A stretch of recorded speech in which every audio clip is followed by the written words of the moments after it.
This is The Walking Dead, a podcast dedicated to the AMC TV show, The Walking Dead.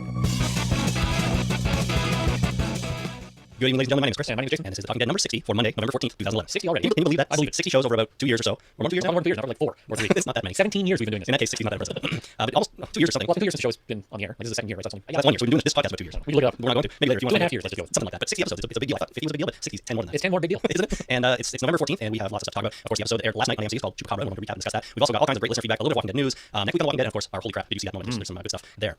So, Jason, why don't we get right into the news and listener feedback? Okay, let's do that. Listener feedback. All right, so first of all, before we do listener feedback, Just take the I should have waited to play that. Yeah. Oh, sorry. We'll try again.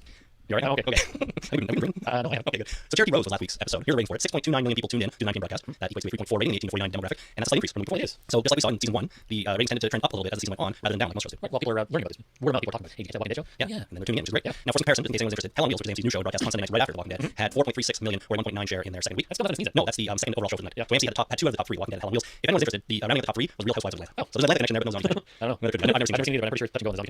Yeah, maybe you're right, I don't know. So AMC's doing pretty good on Sunday nights. Well, I'm sure that the ratings for Hell on Wheels are related to the ratings for The Walking Dead. Because it's on immediately after. And they like to do that kind of thing to feed into their show to kind of boost the ratings. So. No, for sure. They just get left the bleed over, I guess, because they don't turn the TV off. Right. Works for them, I suppose. Yeah, I do that sometimes. Like, yeah, I'll give it that. So AMC's Talking Dead show, which we talked about last week and was moved to midnight, they still had roughly the same ratings this week as they did the week before when it was on at 11 p.m. Really? Yeah, which was about 1 million viewers and 0.5 rating. I find it surprising. Me too. I thought, in fact, it's slightly up, like a couple of 100,000 or something like that. So yeah, they did okay at midnight, same as they did at 11. So people are staying up to watch it? They are. I guess they're finding something to listen to or to watch there. Now, because I stayed up late last night to watch it too, mostly because Michael Rooker was on. Right. I kind of wanted to see him. He's cool. He's fun. He has, of course, a connection to The Walking Dead this week, which we'll get into later. All I can really say about it is something was weird about their audio. It was all echoey, and it sounded like they were just like their telemics didn't work, and they were just recording room audio, which was weird, and it really bugged me because I don't know. Well, they would fix that. I mean, it's a live show, right? Is that true? It is a live show. Okay, so it's a live show. So, you know, audio guys are scrambling around trying to find the one that fell asleep that didn't properly hook up to the phone mics. Right. Because it's midnight. He's tired. Yeah, maybe that's it. He just wants to go home. Or shift change at midnight. Yeah, shift change, or there's some kind of union rule saying anything past midnight you have to pay for an extra day, and they want to do that. So he's like, you want to pay for an extra day? Fine. You didn't change the batteries in the middle. Done. Yeah. They didn't have time to Oh yeah, they probably will next time. So it sounded pretty bad. The episode itself was okay. It was kind of fun to have Michael Rooker there. Yeah. You know, and as usual, not a lot of nothing sort of new was released, but it was interesting to see him talk a little bit up there. If nothing else. So all right, so that's it for the news. A quick look at the ratings. Now we're gonna do this. Listener feedback. So we got a bunch of feedback in the last episode, and one thing I want to talk about that relates to this is a little bit about Lori's pregnancy from last week and how it relates to the Dr. Jenner secret that Rick knows. Right. That we as the audience do not know yet. We talked about it last week, but I kind of feel like I didn't really make a point, which probably isn't really have to make a point. No, I don't have to, but it's probably not all that uncommon for me not to make a point because you know, Yeah, circle back because you want to make a point. so You have one now? Well, at least have a clarification. Okay, Let's put it that way. all right. And essentially what I was trying to say is this: the whole concept that Rick telling, Jenner telling Rick that Lori's pregnant, which I believe from the beginning, right. I feel like is thrown out the window now because why on the show dramatically would they have Lori figure out herself that she's pregnant and not use that secret as a dramatic plot device and between the two of them and have it come to light because of that secret. And I just feel like a weird decision on the part of the writing team and just the show producers to have that secret, if that's what it is, and that's everything's based on that, and not have it revealed in some sort of big way as the secret. Because she already knows she's pregnant now, I feel like that secret has to be something else. So they didn't use that plot device. They didn't use the plot device, and what we ended up here is what I titled last week's podcast based on is a three scenario, where the viewer knows something, and each of the characters possibly know it, but they don't know they know it. Right? And I don't see the point of doing that on a show like this, anyways. Coupled with the fact that Kirk after season 1 came out and said, you know, you're not going to wait a long time to find out what he told Rick, and we're going to get it really quickly. We're not going to draw it for years or seasons. In 5 weeks. And we're already 5 weeks in, so they're building up to it for sure. But why would they have that sort of Lori reveal on her own? That's what I don't understand. Right. You know what? I agree with you. That if that was the secret, it's kind of a weird thing to do because all of a sudden this big thing from season 1 that's supposed to carry over mystery into season 2 no longer has any mystery, has no power, has no real effect on their lives. Like, I'm pregnant. Oh yeah, I knew that. I mean, it kind of still, you're right, it has no power anymore. It still has dramatic effect. I mean, it's still going to be a big deal when it comes out. But I don't see the point of making 2 characters on the show know this information independently of each other, you know, do what most relates to, and having the audience know, but not having it out there. You know what I mean? And Glenn knows. Exactly. So I just feel like that just can't be it anymore. We got an email from Travis in Texas. He sent this in last week, but I saved it for this episode. He says, now on to what Jenner said to Rick. We have to go back to the beginning of episode TS19. Jenner tells our group that they can't come into the CC because they're all infected. The group begs and pleads, and Jenner agrees to let them in to take a blood test. Now this is the key. It was almost a throwaway line, but Rick asks Jenner what the results of the test were, and Jenner responds, nothing we didn't know already. So I haven't gone back and watched that in a while, but according to Travis in Texas, you know, well, nobody knows that she's pregnant then. So if it's nothing we don't know already, you know, it can't really be it. Well, then is it just obvious to me or is it obvious to you as well? What Jenner said to Rick then? Oh, yeah, I mean, you're talking about the other sort of prevailing theory on the secret is that everyone you're infected already. Exactly. So here's another clip I'm going to play from the opening monologue that Rick is delivering to the walkie-talkie from season 2. The CDC was a dead end. I met a man there, a scientist. He told me something. He told me. It doesn't matter. What matters is we're moving on. Atlanta's done.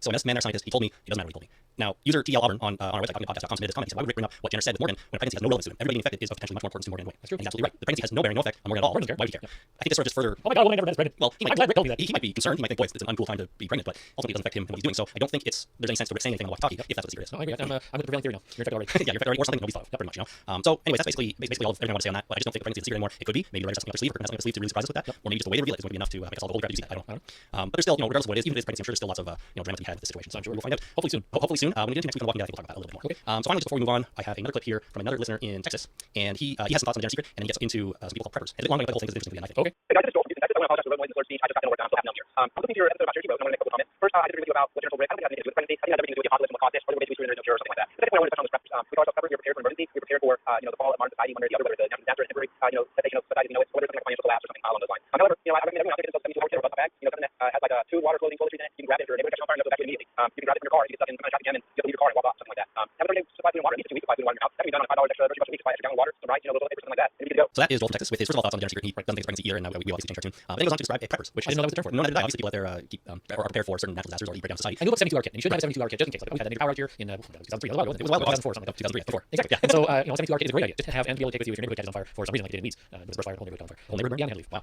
And then keeping food and water in your house, and keep up on your dental work because you know what happened in Castaway. He didn't have his dental work done. He had a tooth fairy in Castaway. Then what was he going to do? He had to knock out his own tooth with a pair of skates. Yeah, that's a good point. Dental. When there's no more dentists to give a tooth problem, there's almost nothing worse. Yeah. Keep a pair of pliers with you because you remember 72 hours or 127 hours. I was it. Yeah. So keep a good multi-tool with you. Yeah. In case you need to cut something else. Exactly. I don't know what that might be. Anyways, it's interesting advice. I have to admit that I'm woefully unprepared. Well, I like that I know the term now because it gives me something to use in a search engine to find proper information. If I take prepper, I'm sure there will be a lot of information for me. Feel free to send an email back to Joel in Texas and ask him for his advice. I'm sure he would mind that. All right. So we got an email from Monica, also in Texas. I don't know what it is about Texas this week. About pregnancy tests and condom locations in the pharmacy. Oh. She says, I'm really enjoying the podcast. I forgive you for not knowing condoms are next to pregnancy tests. I guess They are. They're in family planning, not in feminine hygiene. She puts smiley face, you aren't chicks. And just as a side note, diapers are right across the aisle. Weird. And she sent us a picture as proof. Okay. So there you go. Up here, they're in family planning and not being a chick. I buy the condoms. Okay. But they are next to each other. I don't know. Yes, they are. We have them in a section called family planning, not in feminine hygiene. Oh, right, of course. That's my problem. I'm sure they're together. I completely understand that. Yeah. But it's just the area in the pharmacy where they're located. Right. Okay. Well, I'm glad that's cleared up. I don't know if they're diapers. Not Canada. Not near the Canada. Here we've got a whole section for baby stuff that's separate. I know because I have babies. That one I don't know. All right. Moving right along. A little bit more on Shane's story coming back from the FEMA raid is what I'm gonna call it. And Rick's gun. Robert from Arkansas sent in this call. Hey, this is Robert Denley, been to Arkansas. Hey, I'm just wondering, Shane, when he came back from a little raid on the FEMA trailer after he shot Otis, he told everybody that they were down pistols when he was having a little conversation at the graveyard, or at the, at Otis' grave. They said that, Shane said that his was down his pistol, so was Otis. Otis said he'd cover him. Do you think it's a lot wrong to everybody that Shane came back with Rick's fight on? I mean, isn't that just a little obvious? If Otis was covering, Otis fell down and got his gun. How did Shane get Rick's pistol back? So Sam from London also wrote in with the same theory. He says, about the scene when Herschel asked them to give up their guns, surely after making such a big point of giving the gun to Otis in the first place, Rick getting his gun back would have been a more significant moment, especially since Otis didn't even make it back. And wouldn't you wonder how Shane got it, considering Shane supposedly wasn't even with Otis when he died because Otis was covering him from somewhere else, not to mention his personality change. So Otis has the gun, he tells Shane to run to the truck, I'll cover you. How did Shane get that gun back? All of this assumes that they didn't go back for Otis, right? I just assumed that they were burying Otis, which means they went back for him, which means they got the gun. But they lost over that. So I guess there's two ways to look at this. Yes, you're absolutely right. If they left Otis there and he's supposed to be covering Shane without way, Shane, how did he get the gun? And Rick being a sheriff would probably find a hole in that story pretty quick. Right? So there's problems there. The way I looked at it when I first saw that they were having a funeral for Otis was that they went back for something, and it was far enough away that the zombies probably left, or either went back to where they were milling about and they kept the remains of Otis as well as the gun. But it doesn't assume that they went back for him because we know that Shane brought the gun back. Shane took the gun. We know That's he brought it right. back. So Shane had that weapon when he came back to the farm. Yet he told everyone Otis was covering me and I ran. So the only possible explanation is that at some point they switched guns, or Shane got the python for some reason and Otis was using a different weapon. Yeah. Which is a plausible story. I mean, Shane can make anything up, right? Hey, one trade? Yeah, that'd be cool. Use it for life. Yeah, that'd be great. It's quite plausible, right? You never know what can happen. We switched guns because I had more ammo and he wanted to cover me. Exactly. We don't switch guns. I got more guns. You run, or more ammo. You run. Something like that. But the story he told, you're absolutely right. There's a big hole in it, and I think Rick got that hole being a sheriff. You know, it may still come up. We don't really know. Especially if Shane continues to sort of act weirder and weirder. Yeah. It may come back to bite him. I have to remember something about that too. Or I'm gonna jump ahead to the review of this episode if I can. Rick did not have that gun on his hip when they were in the forest. He had a shotgun. That's fine. He did not have that gun on his hip. Interesting. Well, probably because Herschel asked them to give up their weapons, except when they leave. So true, why wouldn't he take it? I guess shotgun was more effective at that time. But he's Rick, he probably take both. I would take both. Why not I'll be have prepared? sidearm, just in case. Why not be prepared? Yeah. All right. Well, I don't know. It's interesting. We'll find out. Hopefully they don't just. Well, maybe they'll just ignore it and kind of have to suspend our disbelief and assume that Shane thought of. Or we'll never see that gun again, and the fact that Rick put it on the hood of the car was proper. No, really? Well, yeah, and if we never see it again, then we just have to assume that was just take that gun and mentally replace it with something else and write it out of continuity. I suppose that's possible. But we'll have to see after a couple more seasons and find out if we do. If we ever see, yeah. My suspicion is that we'll never see it again. Weird. Okay, Okay, that was proper. we'll find out. David wrote in from, I don't know what he didn't say, but he wanted to talk about the teabag zombie. He said, okay, I need to step back and we can ask you questions about the teabag zombie in the well. Why is it teabag zombie? Soak up water. Is that teabag too? I thought we were supposed to run water through a teabag. So Well, okay. Flavoring. You're right. It's not, okay, he's flavoring the water. Yeah, zombie flavored well. Let's put it that way. I like that though. I think from now on, that zombie in the well is the teabag zombie. Okay. So congratulations, David. You coined the term. I don't know if Runners, everyone's here. workers, and teabags. Exactly. So David says, first of all, how did the zombie get in the well in the first place? There was no signs of struggle at the well, and no other dead bodies anywhere around. I'm thinking that the zombie fell in the well when he was alive and around. So that would go a long way proving that everyone was already infected before they were dead. And it sure seemed to me that Maggie knew who the zombie was as she was standing around. Maybe teabag zombie had his picture on the refrigerator. So maybe Maggie knew who that was. Why didn't we go back to the refrigerator and look for something that could turn into teabag zombie? We'll see. We can try. David goes on to say, second, and more importantly, why the hell did they need to hand pump water from a well in the first place? After Shane took his marathon long hot shower in the previous episode, doesn't it seem that there's plenty of running water around the house? Isn't the windmill pumping water for Herschel's group? And don't you think there may be a house spigot somewhere on the hose spigot somewhere on the side of the farmhouse that they could fill the water jugs with? Or is Herschel trying to make it more comfortable so they can get the hell out of his property? Well, I have an opinion on that. First thing I want to talk about is the teabag zombie. Okay. And there was obviously when Dale went over and looked at the well, there was a broken board, which is how whoever fell in there, whether it be a zombie or a person, fell in. It could have been just a wandering zombie wandering around the middle of the field, walk onto the lid over the well, broken, fell in. That's right. Or it could have been a person that fell in. And I guess if it was somebody that is on the fridge, pictures on the fridge, and they were looking for him, they never found him, so I guess he just wandered off. They didn't know he fell in the well. So now I want to address the well. There's 5 wells on the property. I guess the house well has is hooked up to the windmill or has some kind of automated pumping system for the hot water for the hedging. This one is for the cattle, and I guess they feel that you should work for that one. Or they shut off the pump for this to save the energy for the house. Yeah, maybe. Because they all have an electric pump of some kind or an automated pump and a hand pump for backup. And this one they shut off the electricity for whatever reason, they just need the hand pump.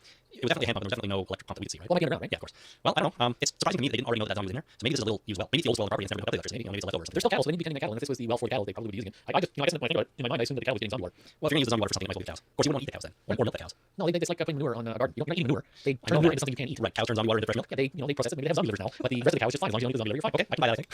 Zombie water goes in, regular milk comes out. That's right. Zombie water goes in, beef comes out. Beef comes out, okay. Finally, this week, in listener feedback, regarding that scene that we sort of thought was a throwaway scene in the episode before, where Dale walks away from the RV and just kind of looks around. Yep. So our friend Dave, also known as Bishop, wrote on our website, he said, okay, you guys are driving me mental. The reason why Dale wandered off in the previous episode was to go and fetch Andrea's gun, which he hid, so she couldn't find it and gave it back to her at the end of the episode. Gah. Okay. So that's what Dave thinks. To be quite honest, I didn't get that at all. No, I didn't get that. Whether did they actually depict that, or was that something that Dave thought was obvious? It's a good theory. I do think maybe he hid it. I don't see why he hide it like somewhere away like that. I guess because she might search through the RV for it, but it's, I suppose it's a plausible theory. It didn't come to me while I was watching or thinking about it though. No, I mean, I'm just wondering whether or not it is theory or whether it was actually depicted in the show. And we just missed it. Well, no, I mean, I've watched that thing 3 times. Specifically for this, no? Well, did you watch exactly why he was going, or did it mentally just kind of go off for a while? No, I mean, the first time I watched it, it occurred to me that this is a strange scene. Nothing seems to happen, and so I did kind of try to think about it on subsequent watches. But that's theory didn't come to me. I'm not sure. Anyways, Beth from Arkansas called in with a slightly different take. This is Beth from Heber Springs, Arkansas. I was calling to comment on Cherokee Road. We were talking about the scene where Dale gets thrown in the RV to kind of walk on the road a little bit. I think he hears a noise. He listens really closely. There's a part where he stops and kind of looks around and he can hear something. I watched that episode twice, and I think I always hear the same thing. So you might check it out and listen a little closer because I think he hears something in the woods. So Beth thinks he hears something in the woods and he's just going to investigate it. Again, I didn't